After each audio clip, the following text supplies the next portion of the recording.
નેતાઓની વાતોમાં જે વિકાસના આંકડા દેખાડવામાં આવે છે, રાજ્યમાં જે ગગનચુંબી ઇમારતો છે અને જે વાઇબ્રન્ટ ગુજરાતના જાકમજોડ છે, આ બધાની વચ્ચે આજ એક એવી વાસ્તવિકતા બતાવી છે જે જાણીને દરેક ગુજરાતીનું માથું શરમથી ઝૂકી જશે।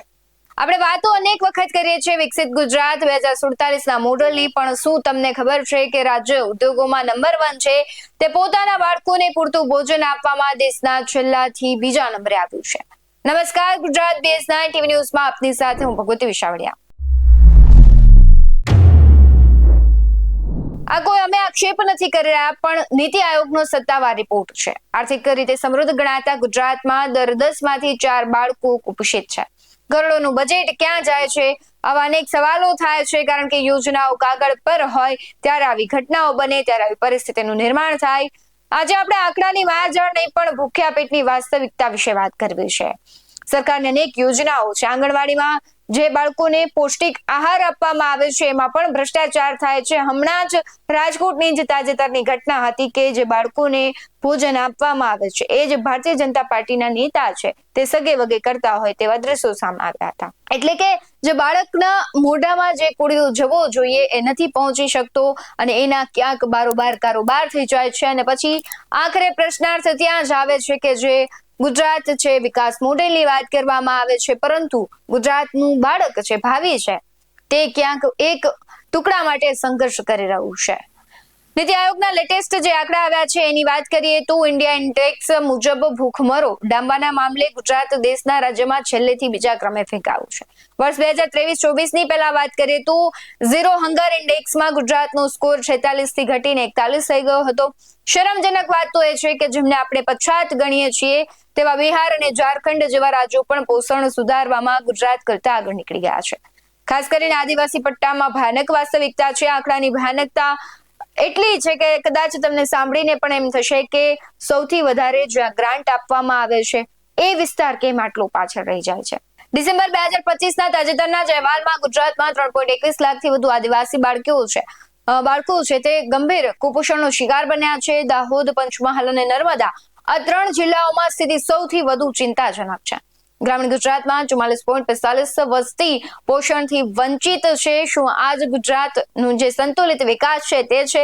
કારણ કે જે પ્રમાણે રિપોર્ટ સામે આવે છે અને બીજી તરફ કેકનો રિપોર્ટ અને ભ્રષ્ટાચારના સવાલો એ છે કે સરકાર દાવાઓ તો કરે છે કે મિશન પોષણ 2.0 હેઠળ છેલ્લા 3 વર્ષમાં 2800 કરોડથી વધુની ગ્રાન્ટ ફાળવવામાં આવી, તેમ છતાં પરિણામ શૂન્ય કેમ? કેકના રિપોર્ટમાં પણ એક મોટું ધડાકું થયું છે કે રાજ્યના આશરે 37 લાખ બાળકો છે આંગણવાડીના પૂરક આહારથી વંચિત રહી ગયા છે। જે પ્રમાણે મેં અગાઉ વાત કરી કે આંગણવાડીમાં જે જથ્થો મોકલવામાં આવે છે તે ક્યાંક સગે વગે થઈ જાય છે, ક્યાંક જે આંગણવાડીઓ છે ત્યાં બેસવાની વ્યવસ્થાઓ નથી। તો આવી રીતે તો કેમ બાળકને પોષણ આપી શકાશે? કારણ કે જે પ્રાથમિક જરૂરિયાતો છે, નેતાઓની અને જવાબદારોની નીતિ છે તેમાં ક્યાંક સડો બેસી ગયો હોય એવું લાગી રહ્યું છે અને તેને જ લઈને ક્યાંક આવી પરિસ્થિતિ સર્જાય છે। સવાલ એ પણ થઈ રહ્યો છે કે આ કરોડો રૂપિયાનું આંધણ થઈ ગયું કે શું ભ્રષ્ટ અધિકારીઓ અને મળતિયાઓ બાળકોના મોઢાનો કોળિયો છીનવી રહ્યા છે? ઉદ્યોગોમાં નંબર 1 ગુજરાત, સ્વાસ્થ્યમાં છેલ્લે કેમ? જિગ્નેશ મેવાણીએ પણ પ્રહારો કર્યા છે। શું કર્યા છે જિગ્નેશ મેવાણી, તેના પર નજર કરીએ। મિત્રો, ડિસ્કવર પબ્લિક હેલ્થ જર્નલ નામની એક જર્નલમાં ગુજરાતના બાળકો આખા દેશમાં કુપોષણમાં બીજા નંબરે અને સૌથી વધારે સંખ્યામાં જ આવો ખુલાસો થયો। જે ગુજરાતની અંદર આણંદમાં અમૂલ ડેરી છે, બનાસકાંઠામાં બનાસ ડેરી છે, મહેસાણામાં દૂધસાગર ડેરી છે, જે ગુજરાત દેશના દૂધ ઉત્પાદનમાં આટલું મોટું યોગદાન આપે છે, એ ગુજરાત પોતાના આદિવાસી, ઓબીસી, દલિત બાળકોનું કુપોષણ છેલ્લા 25 વર્ષથી દૂર કરી શકતું નથી। આપણા ગુજરાતની અંદર ઝાયડસ કેડિલા, ઇન્ટાસ ફાર્માસ્યુટિકલ, અદાણી, અંબાણી આવા અનેક કોર્પોરેટ હાઉસીસ છે। ગૌતમભાઈ અદાણીની સંપત્તિ એવું કહેવાય છે 6-7 લાખ કરોડ રૂપિયા છે, પણ આ ગુજરાતના ધારાસભ્યો, સંસદ સભ્યો, મંત્રીઓની સંપત્તિ, આ ગુજરાતના આઈએસ, આઈપીએસ અધિકારીઓની સંપત્તિ, આ ગુજરાતના પૂંજીપતિઓ, ઉદ્યોગપતિઓ, બિઝનેસ હાઉસીસની સંપત્તિ અને ગુજરાતની 3 મોટી ડેરીઓ, બનાસ ડેરી, અમૂલ ડેરી અને દૂધસાગર ડેરી, આ 3 ડેરીઓ ભેગા મળીને પણ ગુજરાતમાં 100માંથી જે 40-45 બાળકો કુપોષિત છે એનું કુપોષણ 25 વર્ષથી દૂર કરી શકતા નથી। આ ગુજરાત માટે શરમનો વિષય છે। અને જે બાળકોનું કુપોષણ દૂર ન થાય એની કોગ્નિટિવ એબિલિટીઝ, એટલે કે એનું જે બ્રેન જે પ્રમાણે ફંક્શન કરવું જોઈએ, કામ કરવું જોઈએ, એ 6 વર્ષની ઉંમર બાદ ડેવલપ થતું હોતું નથી. અને પછી આપણે એવું કહીએ કે અમારા પરિવારના બાળકો 95% લાયા અને આદિવાસી સમાજનું બાળક એ 55% લાવ્યું.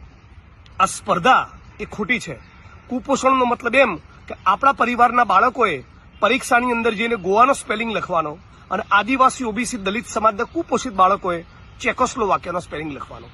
આવું ગુજરાત, આવું અસમાન ગુજરાત આપણને બધાને નામંજૂર હોવું જોઈએ. સમગ્ર મામલે ધારાસભ્ય જિગ્નેશ મેવાણીએ સરકાર પર આકરા પ્રહારો કરતા કહ્યું કે સરકાર માત્ર ઉદ્યોગપતિઓના ખિસ્સા ભરવામાં વ્યસ્ત છે. આદિવાસી અને ગરીબ બાળકોના પોષણ માટે ફાળવાયેલા નાણાંમાં મોટા પાયે ગોલમાલ થઈ રહી છે. જ્યારે રાજ્યમાં લાર્જ સ્કેલ પર કુપોષણ હોય ત્યારે મોડલ સ્ટેટની વાતો કરવી એ જનતા સાથે ક્રૂર મજાક છે. બીજી તરફ જે રાજ્ય આપણે વાતો કરીએ છીએ કે વિકસિત ગુજરાત 2047નું સપનું જોઈ રહ્યું છે, વિશ્વગુરુ બનવાનું સપનું આપણે જોઈ રહ્યા છીએ, પરંતુ રાજ્યના લાખો બાળકો હજુ કુપોષણનો શિકાર છે. તો તે વિકાસ અધૂરો નહીં પણ પાંગડો ગણાય છે.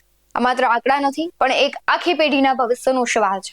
હવે સમય આવી ગયો છે કે સરકાર વાહવાહી અને મહોત્સવો છોડીને ગ્રાઉન્ડ લેવલની વાસ્તવિકતા પર ધ્યાન દે. જો આપણું બાળક જ સ્વસ્થ નહીં હોય તો ઉજ્જવળ ભવિષ્યની કલ્પના કેવી રીતે કરી શકાય? સમગ્ર ઘટનાને લઈને આંકડાઓ આવે છે, તેને લઈને જિગ્નેશ મેવાણીનું જે નિવેદન છે તેમણે સરકાર પર પ્રહાર કર્યા છે, તેને લઈને તમારું શું માનવું છે કમેન્ટ બોક્સમાં જરૂરથી જણાવજો. બાકી આવા જ વધુ અહેવાલો સાથે ફરી મળતા રહીશું. તમે અમારી યુટ્યુબ ચેનલને સબસ્ક્રાઇબ કરવાનું અને ફેસબુક અને ઇન્સ્ટાગ્રામ પર ફોલો કરવાનું ભૂલશો નહીં. બાકી નવી અપડેટ્સ મેળવવા માટે આપ જોતા રહો BS9 TV ન્યૂઝ. નમસ્કાર.